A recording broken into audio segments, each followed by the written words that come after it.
Welcome to Anews. I'm Omer Taslim, and you're watching Turkey's Diplomacy.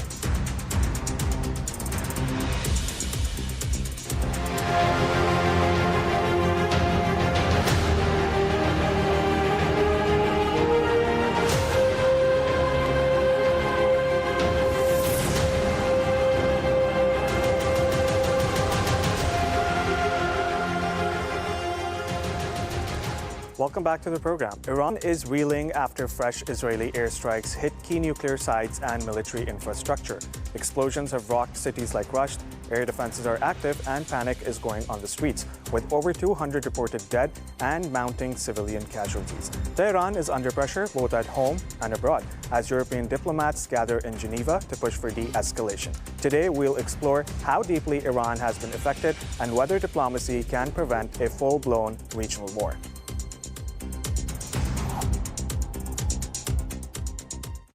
Israel bombed nuclear targets in Iran on Thursday, and Iranian missiles hit an Israeli hospital overnight as the week-old air war continued to escalate. US President Donald Trump, meanwhile, has kept the world guessing about whether Israel's superpower ally would join it in airstrikes. Trump has veered from proposing a swift diplomatic end to the war to suggesting the United States might join it. The Israeli military released a graphic as well as video footage it said shows an aerial strike on the Kondab nuclear site in the central city of Iraq. It also said it had struck Iran's Natanz and Isfahan nuclear sites and the Bushehr nuclear power plant, though a spokesperson later retracted the last claim. Any attack on the Bushehr plant near Arab neighbours and housing Russian technicians is viewed as risking nuclear disaster. On Monday, Israel struck Iran's state TV headquarters. On Thursday, the building was a severely damaged shell in the aftermath. Video footage from inside Iran is hard to come by, with the internet almost completely shut down. The public has also been banned from filming, with the authorities citing a risk of espionage. Iran has stopped giving updates on the death toll and airing widespread images of destruction, apparently seeking to prevent panic. Israeli, Western and regional officials say Israel's campaign seeks to shatter the foundations of Supreme Leader Ali Khamenei's government and leave it near collapse. In southern Israel, black smoke billowed from Soroka Medical University Center. The Director General of the hospital told reporters a missile strike had destroyed several wards and wounded 40 people, mostly staff and patients. Iran's Revolutionary Guards said they were targeting Israeli military and intelligence headquarters located near the hospital. Speaking at the hospital site, Prime Minister Benjamin Netanyahu said Tehran's tyrants would pay the full price. Missiles also hit a residential building in the east of Tel Aviv. Welcome back to the program. Anews editor Mustafa Kojakanar, thanks for joining us today. Good morning, Omar. Mustafa, let's start with the latest developments that have taken place over the last few hours. Now we're seeing that Israel has launched a relatively small missile attack in Tel Aviv, and there have been no reports of casualties, but there have been injuries and some buildings have been destroyed. There are diplomatic efforts today that will also continue. The foreign ministers from the UK, France and Germany and the Iranian foreign minister, Abbas Araghchi, they are attending a meeting in Geneva today to decide on possible de-escalation methods. Apart from that, Australia has suspended operations at its Tehran embassy due to the deteriorating security situation. So what else do we know about these latest attacks and whatever has happened over the last 24 hours?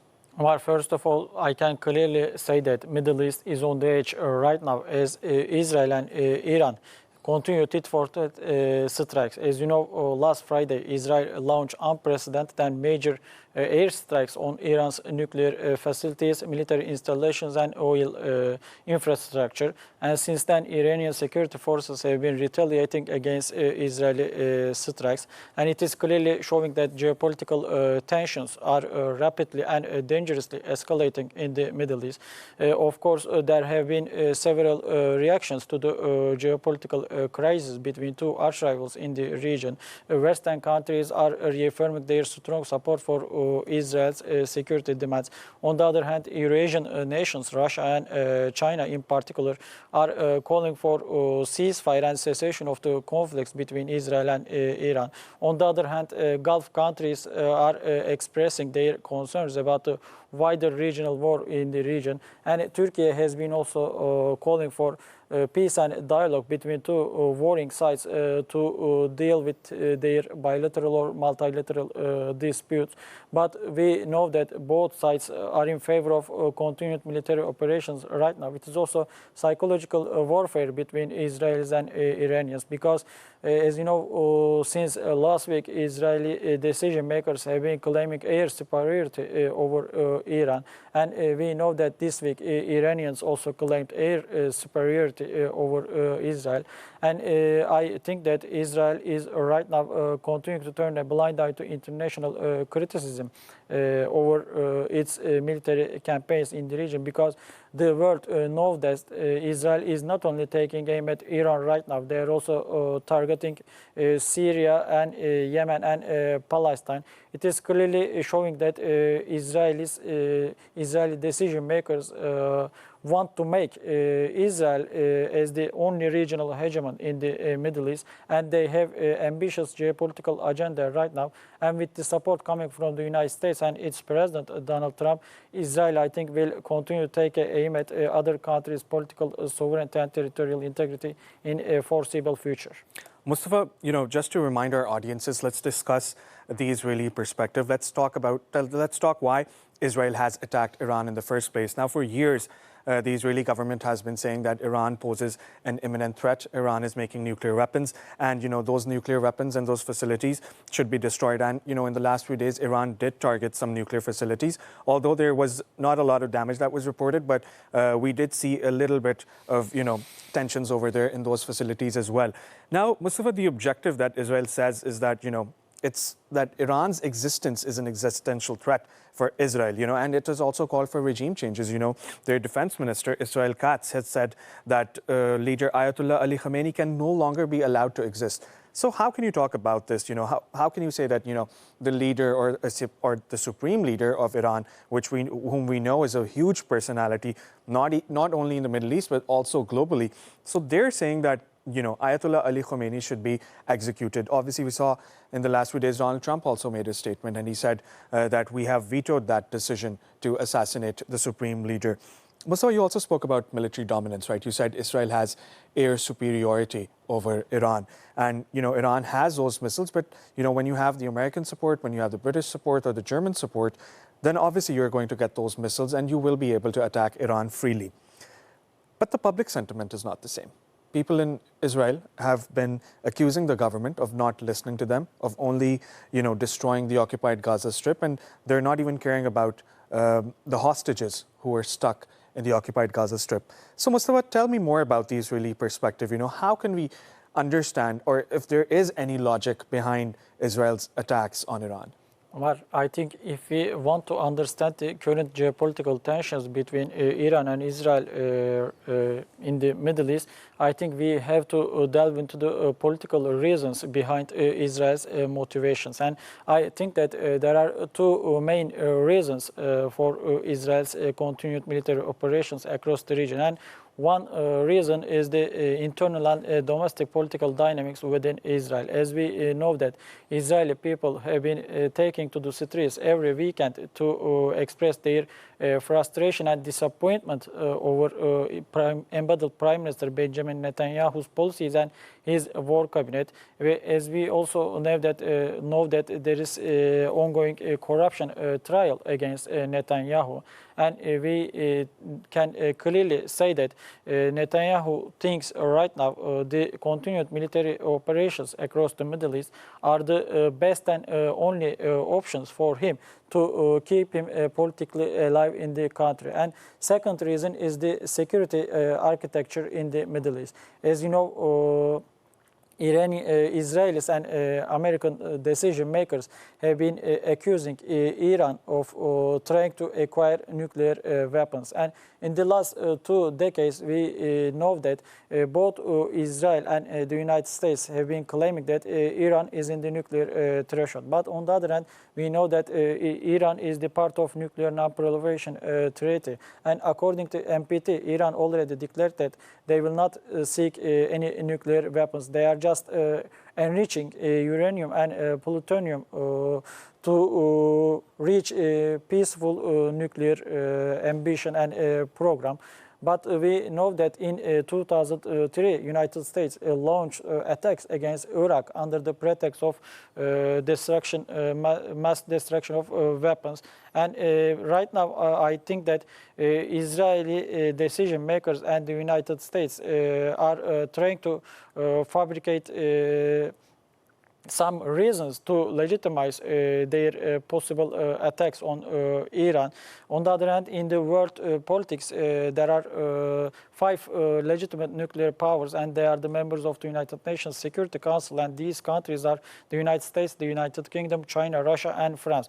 On the other hand, we also know that there are 4 other nations having nuclear weapons in world politics right now, and these countries are India, Pakistan, North Korea, and Israel. We know that Israelis don't explain to the public opinion that they have nuclear weapons, but it is well-known secret by the international community, and they're always against the nuclearization of Iran. But how can you legitimize your own nuclear weapons? As you know, since his first presidency, U.S. President Donald Trump has been pursuing a tough stance and maximum pressure campaign against Iran. He withdrew the United States from the Joint Comprehensive Plan of Action. We can clearly call it Iran nuclear. And they are right now seeking a new nuclear deal with Iran. And there had been negotiations between the Americans and Iranians in terms of reaching new nuclear deal, but Israelis decided to launch strikes against Iran without expecting any results from these negotiations. And it is crystal clear that Israel, I think, is trying to drag the United States into the conflicts with Iran. Right now, American decision makers consider possible military intervention in the conflicts. If the United States joins Israel's military campaign against Iran, I think the region will witness a wider regional war. Mustafa, we discussed the Israeli perspective. Let's come to the Iranian perspective, right? Like you mentioned, that Iran says that the nuclear program that Iran possesses right now is only focused on energy, and it's not focusing on developing nuclear weapons. Iran has also denied pursuing nuclear weapons on many occasions, over the past few years. Mustafa, there are domestic challenges as well. Some of the, a part of the public has said that, they want a regime change. And this is something that Israel has also said on multiple occasions. Mustafa, what could a regime change look like? What is a regime change? And how could this work if Israel actually decides to pursue a regime change in Iran? Omar, as we mentioned, that Iran is part of nuclear non-proliferation treaty, and they are declaring that they will not seek nuclear weapons. But on the other hand, Western media and Western countries are still fabricating news about Iran's nuclear ambition. And as you know, Israelis are determined to eradicate Iran's nuclear facilities. But we know that some nuclear facilities established by Iran are underground.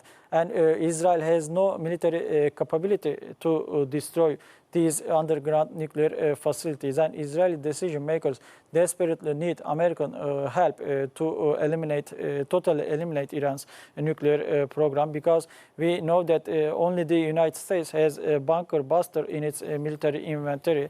And right now they are considering possible intervention in the conflicts between Israel and Iran. On the other hand, as you also know that some Israeli decision makers reiterate that Israel will seek regime change in Iran. We know that Israel had a plan to kill Iran's supreme leader Ayatollah Ali Khamenei, but according to some Western media reports, Trump reportedly vetoed Israel's plan to kill Ali Khamenei.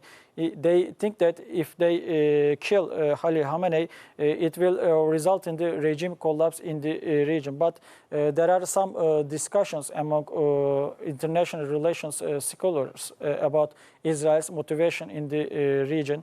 They are suggesting that Israel is not in pursuit of regime change in the region, but Israel is in pursuit of regime collapse in the region, because regime change requires direct military intervention to kill the country's leader or countries to destroy the country's government.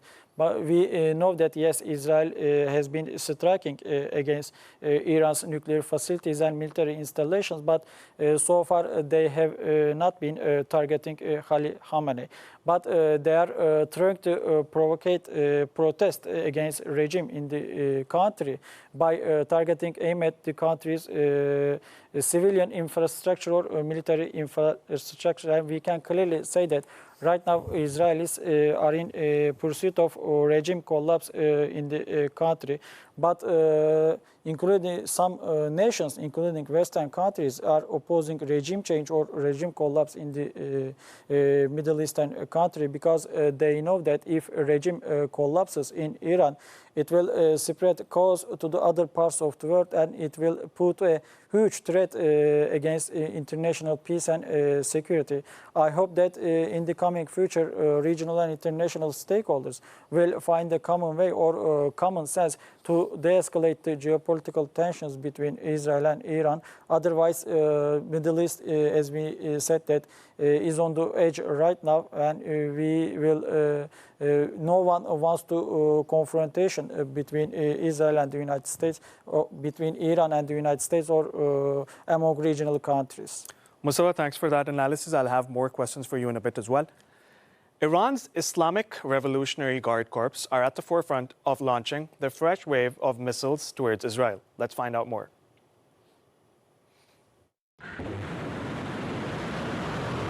Iranian state media has released a video reportedly showing missiles fired by the Islamic Revolutionary Guard Corps toward Israel, amid escalating hostilities between the two countries.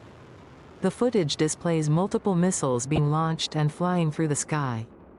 The release comes during a week of intense military exchanges between Iran and Israel. It is indeed the most dangerous time for the Middle East, because in case of the participation of the United States directly, because it is participating indirectly, then Iran will close the Strait of Hormuz. Therefore, the world economy will be disturbed and will suffer delay.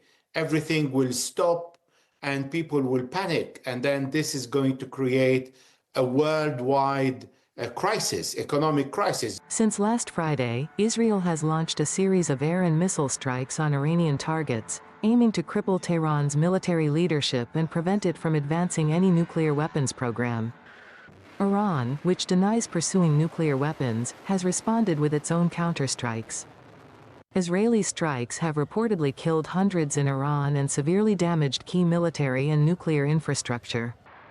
In response, Iran's retaliatory attacks have killed at least 24 civilians inside Israel, further fueling regional tensions.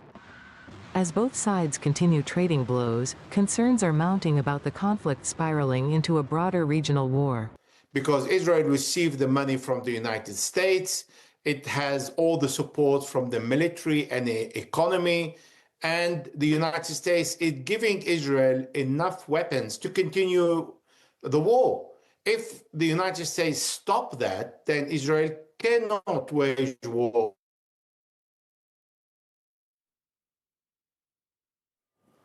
Welcome back to the program. Now let's take a look at the top stories from Daily Sabah. Mustafa, Israel Katz has said that Iran has been targeting hospitals. And this is exactly what Israel has been doing in the occupied Gaza Strip. We've seen how, the Turkish government has always said, we must protect civilians, we must protect journalists, and we must not bomb hospitals. Now, when Iran has done the same in Israel, the Israeli leaders are saying that Ayatollah Ali Khomeini does not even have the right to exist. Tell me about the Turkish position, Mustafa. And, we can see over there as well, Ankara says it's on alert against Israeli jets amid the Iran conflict. So let's talk about the Turkish position and, let's discuss the statements made by Turkish President Erdogan over the past week.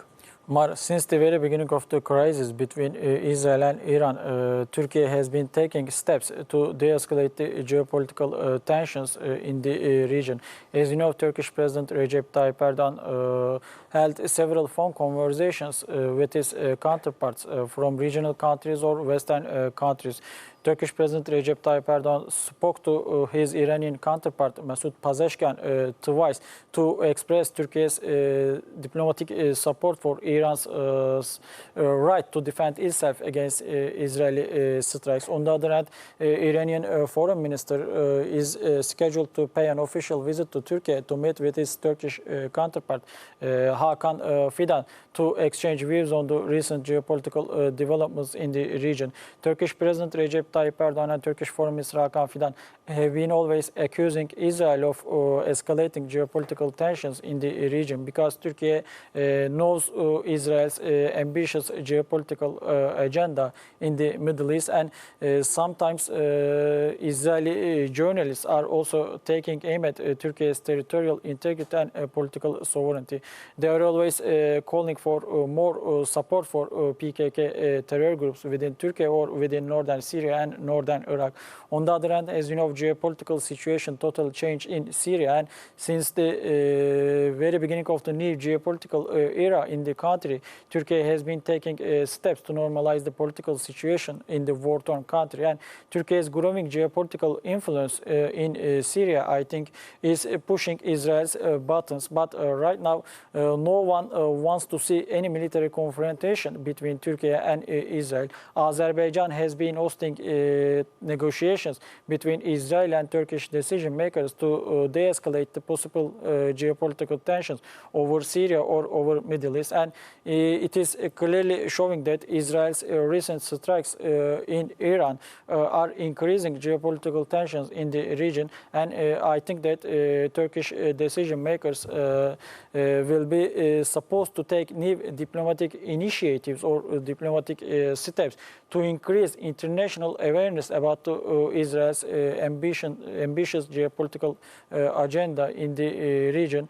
I hope that Turkey will be able to bring warring sides to the same negotiating table, because we know that Turkey has been hosting peace negotiations between Ukraine and Russia. Maybe Turkey will host new negotiations or talks between two warring sides or between West and Iran, because we know that Turkey has been enjoying close relationships with both Iran and Western countries. Turkey is part of the North Atlantic Treaty Organization, and next week there will be a NATO leaders summit in the Netherlands Hague. I think that Turkish decision makers will bring the latest geopolitical tension to the table to discuss what can be done in terms of bringing long-standing peace and stability to the Middle East. I hope Turkey's new diplomatic initiatives will yield positive results in terms of ensuring sustainable peace and tranquility in the Middle East. Mustafa, also if we can briefly touch upon, the statement coming from the Defense Ministry of Turkey. It says that we are ready, our jets are ready, our army is ready, everyone's ready. The government's even ready to, face any potential threat from Israel. We saw this week the Defense Minister, Yashar Gular. He was at the Iranian border. He was monitoring what was going on. He was trying to analyze the situation. Tell me more about that, Mustafa. Umar, as you mentioned, that Turkish security forces and political leaders are closely monitoring the recent geopolitical tensions and standoff between Israel and Iran. And Turkish security forces are on alert right now. Turkish President Recep Tayyip Erdogan also reiterated Turkey's determination to protect itself against any security threats coming from the Middle East. Turkish President Recep Tayyip Erdogan also vowed to protect Turkey's territorial integrity and political sovereignty. And it is clearly showing that Turkey is ready for any worst scenario in the region. But we know that Turkey has been always prioritizing dialogue and diplomacy to deal with the bilateral, multilateral problems and to cope with the regional security challenges. Turkey has been always calling for regional solutions for regional problems. Yes, Turkish security forces are on alert right now, but I think that Turkish decision makers will continue to take new diplomatic steps to de-escalate the geopolitical tensions and to uphold regional peace and security in the Middle East. Mustafa, thanks for that analysis. Now, the White House also made some statements yesterday hinting that President Trump could make a decision on the Iran-Israel conflict within 2 weeks. Let's take a look. Now, regarding the ongoing situation in Iran, I know there has been a lot of speculation amongst all of you in the media regarding the president's decision-making and whether or not the United States will be directly involved. In light of that news, I have a message directly from the president, and I quote, "Based on the fact that there's a substantial chance of negotiations that may or may not take place with Iran in the near future, I will make my decision whether or not to go within the next 2 weeks." That's a quote directly from the president for all of you today. So the president is always interested in a diplomatic solution to the problems and the global conflicts in this world. Again, he is a peacemaker in chief. He is the peace through strength president. And so if there's a chance for diplomacy, the president's always going to grab it. But he's not afraid to use strength as well, I will add.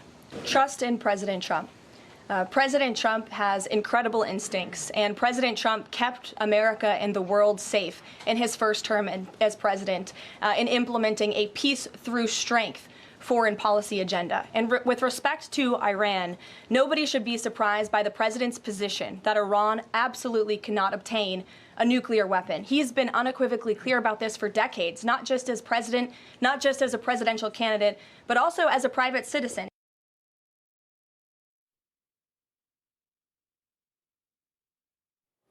Welcome back to the program. Mustafa, we were just watching the statements made by the White House, and from what the White House has released, the statements that have been released, it seems like Donald Trump actually does not want Iran to possess nuclear weapons, despite Iran saying that we do not possess nuclear weapons in the first place. Now, Trump has said within 2 weeks we can take a decision. What sort of a decision are you expecting, Mustafa? Because if the United States joins this conflict and starts attacking Iran, this could cause further destability in the Middle East region. Omar, yesterday I was listening to White House press secretary's statement about the geopolitical tensions between Iran and Israel, and she called U.S. President Donald Trump as the peacemaker in chief. We know that during his presidential campaign, Donald Trump promised to put an end to all wars in the region, and he is seeking a Nobel Peace Prize. But when he became the president, there were two main geopolitical challenges in the world politics. And one of them is the ongoing war between Ukraine and Russia.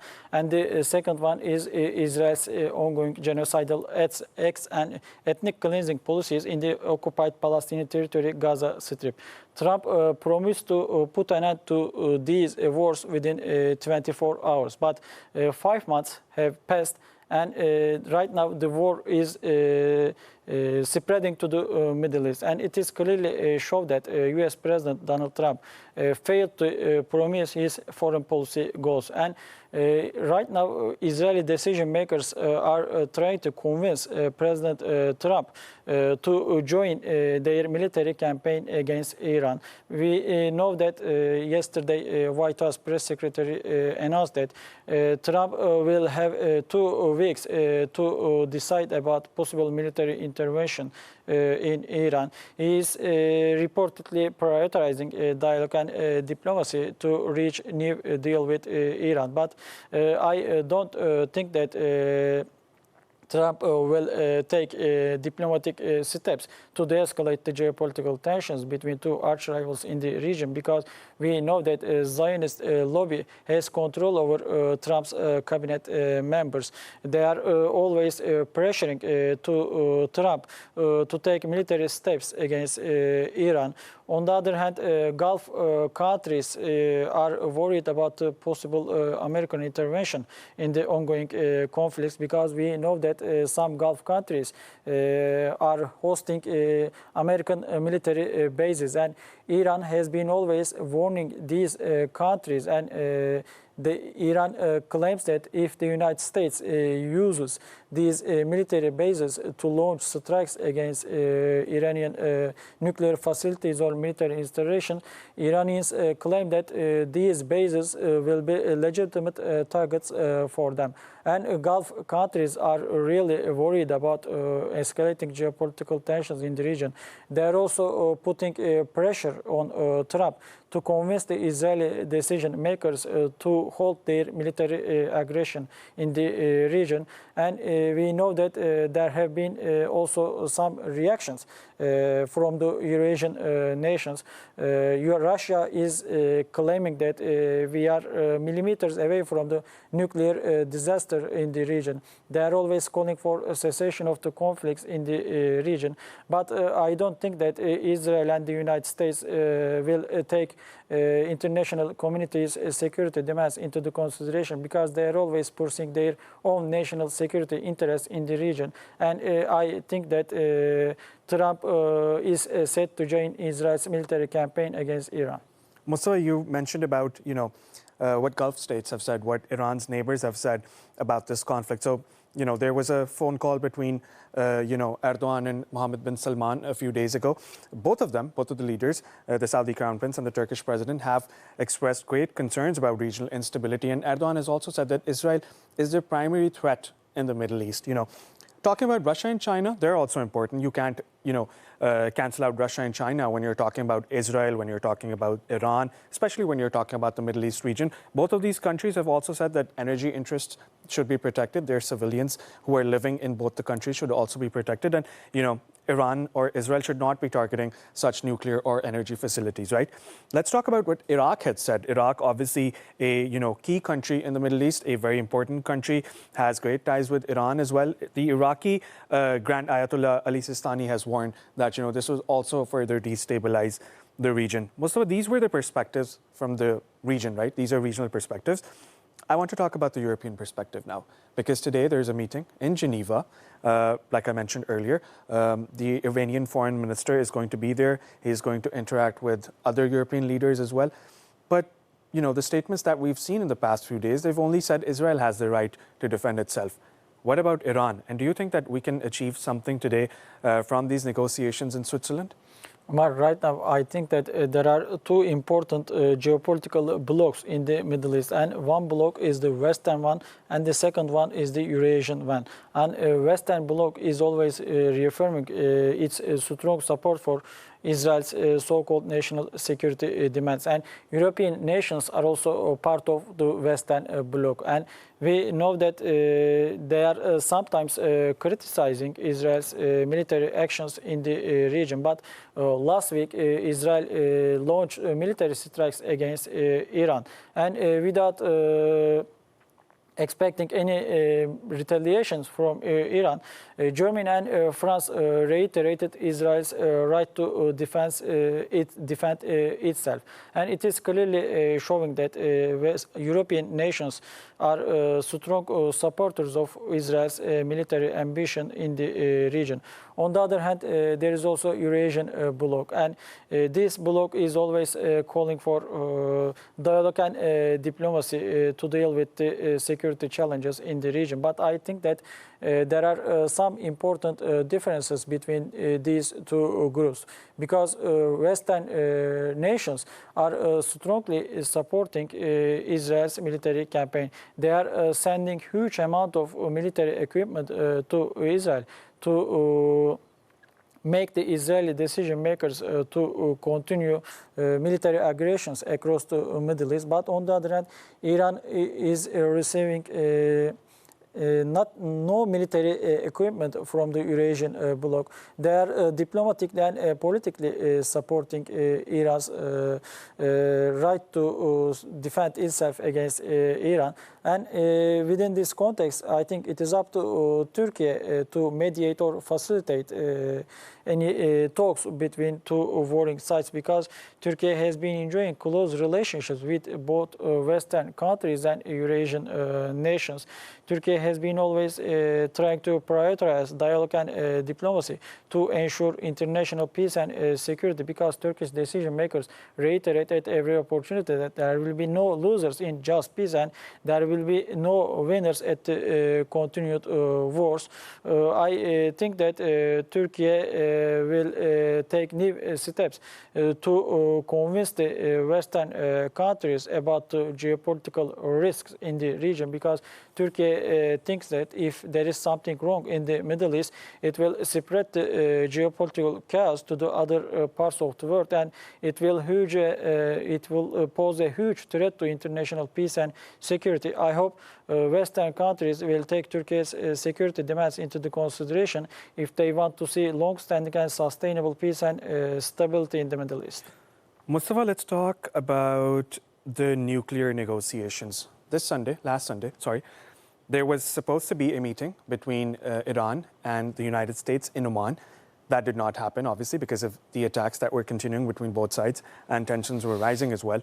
Now, some experts have said that the primary reason of Israel attacking Iran and Iran's, energy and nuclear facilities was to destroy this deal, because Israel does not want Iran to have negotiations with either Europeans or Americans on a nuclear negotiation deal. So when you think that, the Israeli government does not want this deal to take place in the first place, so how can, these two parties monitor what they're going to establish in the next few days? Let's say they are looking for talks, but that won't happen if the United States enters this conflict, right? So how can a deal be achieved between these sides? Because achieving a deal is the most important thing, right, for the entire world. But when you look at the West statement, it's always targeting Iran in the fact by saying that Israel possesses these weapons and they must be removed. Just like you said, how the United States acted in Iraq, in Libya, and other countries in the Middle East, in Syria. So can there ever be a deal between Iran, when the United States says that you have to control your nuclear program, and Iran says that we're only enriching uranium for energy purposes? So do you think that, considering the circumstances, there could be a deal in the next few months or even days, perhaps? Mar, as we mentioned, that the United States has been seeking a new nuclear deal with Iran, and the United States and Iran held several negotiations in Oman and Italy to discuss possible terms to reach a new nuclear deal. And last week, as you mentioned, that they were supposed to meet in Oman for another negotiations, but Israel launched its military campaign against Iran, and it is not realistic to expect Iran to participate in these negotiations amid the ongoing conflicts in the region. But there are several demands coming from both Iran and West to reach a new nuclear deal. The United States is seeking denuclearization in Iran. Iran is also asking Israel to give up its nuclear arsenal, and I think these demands need to be reconciled by the regional or international stakeholders. Oman and Italy are trying to play an important role as a facilitator or mediator between the two sides, but I don't think that given the geopolitical situation in the region, it will be too realistic to see new nuclear deal between the United States and Iran. Maybe they will continue to hold new talks in Oman or Italy. Maybe Turkey will host new negotiations between the United States and Iran. But I don't think that we will see any new nuclear deal between the United States and Iran in a foreseeable future. Mustafa, just very briefly, since we're at the end of the program, let's not forget the occupied Gaza Strip, because whenever another major world event breaks out, the occupied Gaza Strip is forgotten. 200 plus journalists killed, 55,000, that's the death toll of Palestinian civilians. What can we expect in the occupied Gaza Strip? Do you think that this is just this is the fight with Iran? The Israeli fight with Iran is just to cover up what's going on in the occupied Gaza Strip? Because we don't want people to forget what's going on over there. Omar, since October 7th, 2023, Israeli security forces have been murdering more than 55,000 Palestinians, mostly women and children, living in the occupied Gaza Strip. And Israeli security forces are increasing their military strikes against the civilians. As we know, at the end of May, the United States and Israel launched a so-called Gaza Humanitarian Foundation to mitigate the humanitarian crisis in the occupied territory. But we know that they have been taking aim at Palestinians waiting for humanitarian aid packages in terms of feeding themselves and their children. They are not separating civilian infrastructure, military infrastructure in the Gaza Strip. They are also taking aim at universities and hospitals in the Gaza Strip. And we can clearly say that Israel is being diplomatically isolated from the international community. But if the United States continues to give unwavering support for Israel's so-called national security demands, we cannot see any peace in the Middle East, because, as you know, Turkey has been always calling for two-state solutions to the Israeli-Palestinian conflict. Some Western countries are recognizing the independence of Palestine and legitimate rights of the Palestinians. If the Western world recognizes Palestine, I think maybe we will witness a prosperous future for the Middle East. But I don't think that United States and Israel will take the demands coming from the international community in terms of bringing long-standing peace and stability in the region, because we know that Israel and its embattled Prime Minister Benjamin Netanyahu desperately need continued military aggressions across the region to keep themselves politically alive in the world politics. Anews editor Mustafa Kojakanar, thank you for being on the program. You are welcome. It was a pleasure listening to your analysis. You are welcome. That brings us to the end of our program. Thanks for joining us. Bye for now.